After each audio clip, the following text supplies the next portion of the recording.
Estate sales are a great place for us resellers to get our hands on a lot of great inventory at an even better price. But if you've ever been to one, you know how overwhelming it can be. People are everywhere, literally everything inside the house is for sale, and prices can range from a great bargain all the way up to higher than retail prices.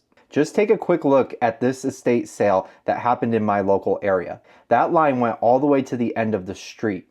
So if you want to be successful at these estate sales, you need to go in and have a plan. In today's video, I'm going to share all my tips and tricks on sourcing at estate sales and how to find the best inventory. Whether it is your first time going to an estate sale or you've already been to a bunch of estate sales, these tips will help you find the best inventory for your reselling business. Before we get into the tips, I want to take a quick second and cover what an estate sale is. Typically, an estate sale is where the house is completely open and almost everything inside the house is for sale. You'll be able to go into most rooms. Some rooms might be closed off, however, the majority of the house should be open, and the majority of things that you see that are removable from the house are typically for sale. This is typically done when there is a death in the family or someone is being moved to an assisted care facility. These are typically homes of older people that no longer are able to live on their own. The people running the sale can range from professional estate sale companies all the way down to just a few of the family members trying to get some money to help offset the medical bills or the funeral costs. With this in mind, it is critical that you show a lot of respect at an estate sale. An estate sale is not the Goodwill bids. It is not acceptable to climb over things, break things, and step on stuff. Remember, this was someone's house, and even if there is a company that is running the estate sale, it's not uncommon for some of the family members to be there on site. Remember, emotions can be very high at this time, and it is best to show a lot of respect for the items that you're picking up. So any of the comments about this house stinks or there's nothing good here, save that for later. The family members and the people running the estate sale don't need to hear it. You may also run into some personal items, especially if the estate sale is being run by the family. I have found things like birth certificates, social security cards, cash, and credit cards. Be a good person. If you find something that is like that, bring it to the people that are running the sale. They might have missed it during the setup process and you don't want it ending up in the wrong person's hands. Don't steal these things, don't pocket the cash. This is something that you should be handing over to the people running the sale. Now that we've gotten that out of the way, let's move on to the tips. Number 1, do your research. This is a super critical step that you do not want to skip. You need to know who's running the sale and what items are likely to be at the sale. Now, in my area, there are a bunch of different companies that run estate sales.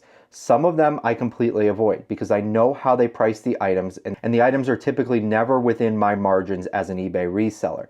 Other estate sale companies, they price them at a bargain because they just need to get rid of the stuff. It can depend on the company that's running the event, but it can also depend on what the family wants. Some families just want everything gone and they tell the estate sale company that and they'll price accordingly.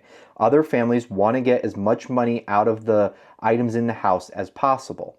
But some of the things I like to look at when I'm looking to see the sale is who's running the sale. So it's good to know the different companies. If you're new to the area, ask around, talk to other resellers and see which sales they go to and which sales they avoid. Ask who has the best prices, which companies don't price the best, and realize that if you go to an estate sale that's run by the family, typically you're going to find better prices and less crowds. Crowding typically happens because estate sale companies have a following and they're bringing in a lot of people that follow them, so they are able to charge a premium for that service. Where if it's just a normal family, it's going to be about the size of a yard sale depending on your local area, just because the only way they're able to advertise is the same way yard sales are able to advertise, through Facebook Marketplace and through local ads. I also like to look at the photos that the person posted and see what kind of items are there. Are they selling everything? Is it a bunch of furniture? Do I see electronics? What do I see there, and what kind of income area is it? Is this a nicer house that was well taken care of, or is this a older house that's falling apart and everything might be vintage? It depends on what you sell, but different houses will have different items, so it's good to know this going into the sale. Number 2, get there super early. So typically, if it's an estate sale running a company in my local area, it can be extremely crowded and extremely competitive. Actually, for me, a lot of times, if I know this is going to be a sale that's drawing in a lot of people, I don't even bother going. I personally don't like dealing with crowds. I don't like fighting over stuff with people, and I don't want to get trapped inside of a house because a bunch of people were piled in. Out here in Utah, it's wild. They just literally let every single person inside the house. However, back on the East Coast, they typically will only allow a certain amount of people into the house at a time, and when someone leaves, someone else gets to go in.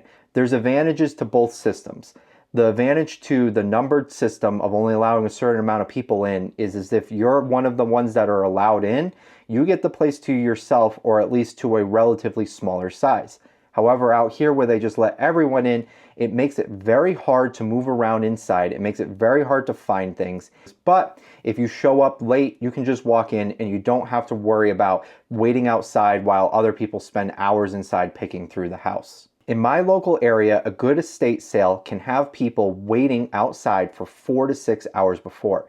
So know that these lines can build depending on how good the estate sale is, what kind of items are in it, and what company is running the estate sale. Number 3, bring a bag and bring a buddy. Estate sales are absolute chaos. There's people everywhere, there's stuff everywhere, and if you find something that you actually want, you have to get that item out. Typically, they'll be taking payment either at the door or outside, so you're going to need to get those items from inside the house all the way out. Now, if you're finding a bunch of smaller things, a bag can work, or if you're finding a bunch of bigger things, you might want to create a pile. Now, at a lot of estate sales, creating piles is pretty common practice. You can build a pile over here and ask the people running the sale to keep an eye on it. However, remember that this is not a guarantee. It is pretty common for people to end up taking things out of your pile, and that's why I say bring a buddy if you can. If you can bring a family member or a friend to sit there and watch your pile because you don't want other people picking through it, that is a huge advantage. I personally like having a few IKEA bags, at least 2, 1 for each hand, so that when I go through the house, I'm able to grab things, put it in the IKEA bag, and then bring the IKEA bags out, and then larger items I'll just carry out on their own and create a pile. Number 4, learn the layout of the house. This is super important because the difference between going left and going right when you walk through that door for the first time can be the difference between coming home with the good stuff and coming home empty-handed. If you go left into the kitchen and you wanted to find the garage, by the time you get to the garage, all the good stuff could be gone.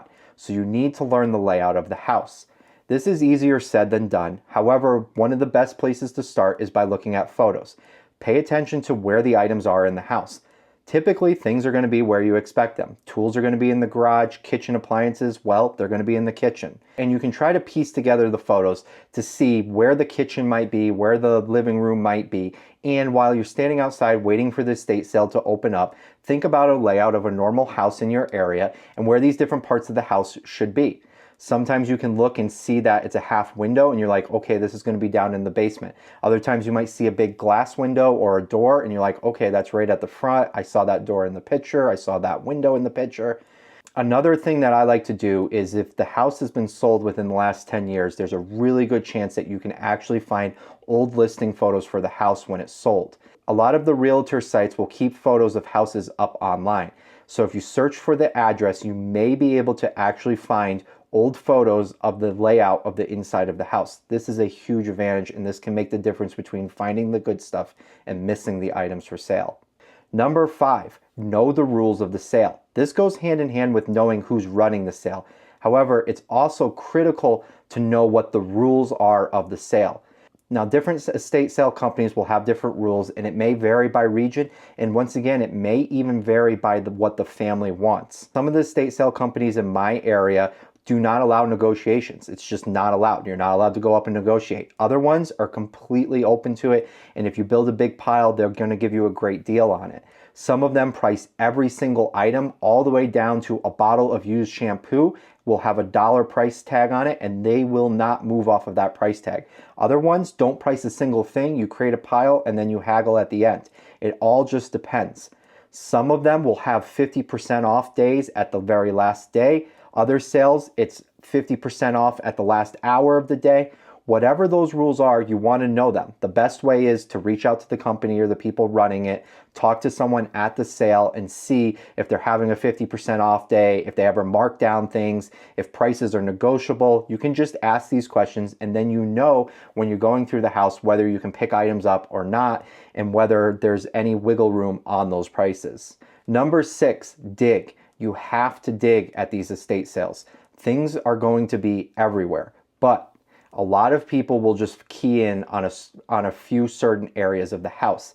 I personally prefer to go the opposite way. If I see a bunch of people heading left, I'm just going to go right, because my chances of finding something over on the right might be less, but I don't have to compete with a bunch of people. You're going to want to dig through boxes. That random box of electronics and cords, it could have something at the bottom. You can open up drawers, you can look through closets. Any of these things are a great place to look for more items. When you open up a closet, make sure you look up high. Sometimes they'll have hats up high, shoes down low. Whatever it is, you want to make sure that you're looking high, you're looking low, and you're not just looking eye level, and you're not just following wherever everyone else is going. I personally prefer to head the opposite direction. Number 7, if it's a good sale, come back later. And actually, a lot of times, if it's a good sale and it's going to be super crowded, I just go later anyways. I don't want to battle with people. But if you end up at a sale and you're finding a bunch of things and it's super crowded, just come back a few hours later. You'll be surprised that most people will come for 1 to 2 hours right in the beginning of the day on the very first day, and the rest of the time the sale is actually pretty slow. It's best to come back at those times, and then you can actually dig and look through the house without the pressure of everyone else being there, and you can take more time, and the company will be more likely to haggle and give you deals during these time frames rather than in front of a huge crowd. If you're trying to haggle prices on the very first day, the very first hour, and they have a whole line of people there, good luck. They already know that the demand is there. Come back on the very last day, within the very last few hours of the day, and you can score those great deals. Number 8, know where the good items are likely to be. So it kind of depends on what you sell, but let's say you sell car parts and tools, you're going to want to head to the garage. If you sell kitchen appliances, you're going to want to head to the kitchen. But start thinking outside of the box. Christmas decor, where do people typically store that? They store it in their basement. So go check the basement if you're looking for Christmas decor. Know where items are likely to be in the house and then go there. Estate sale companies aren't going to move items all over the place. They're not going to pull Christmas decor out of the basement and bring it upstairs and set it up for you. They're going to leave it in the basement. They might pull it out of the back corner, but they're not going to move it to a completely different room. They're just going to display it in a different way. Number 9, when you're looking at the photos and deciding whether or not to go to this estate sale, look and see if there's prices on the items. Sometimes you can actually zoom in and see what they're going to be asking for certain items. You can get a gauge for what the company is going to be charging on basic items versus maybe more collectible pieces. They don't always take the photos with the price tags on it, but a lot of times they do. Because what happens is a lot of times while they're setting up the house, they're pulling things out and pricing it as they go. So when they go to take photos, they want the photos to show the displayed pieces, and sometimes those price tags are sitting right there. So you can decide whether it's worth going and getting those items while you're sitting on your couch. Number 10, remember, the company only took so many photos. Whether it's a Facebook listing or a local ad listing, they typically only take a certain amount of photos. They're not going to photograph every single item. So there's always going to be additional stuff. What I look for is the items I'm kind of looking for. So I'm not necessarily going after the 3 items that they took pictures of and that they're going to price up. Those are the doorbusters. Those are the items that get people standing in line for 4 to 6 hours before the sale starts. Those are the items everyone's running to, and those are the items that the estate sale company spent the time to look up the price and know exactly what they want to get out of it. Me, I look at those items and I'm thinking, what else is that person likely to have inside their house outside of those doorbuster items that maybe might not be quite as valuable, but might be overlooked. Maybe they're selling the Harley Davidson sitting inside their garage and everyone's going to want to go look at that. But maybe they also have a bucket of old Harley Davidson parts that you can dig through. Maybe they were into photography and they have all their cameras laid out and they're asking hundreds of dollars for each of these cameras and lenses, but there's a box underneath the table with a bunch of cords, and if you dig through there, maybe you can find a few chargers or something along those lines that are worth money. So think outside the box and look for the items that the estate sale company isn't displaying or isn't using as a doorbuster to get you there. Remember, at an estate sale, there is money everywhere and everything is for sale. So you just have to be willing to look high, look low, and dig through boxes. If you've enjoyed this video, I think you're going to love this one. So go ahead and give it a click.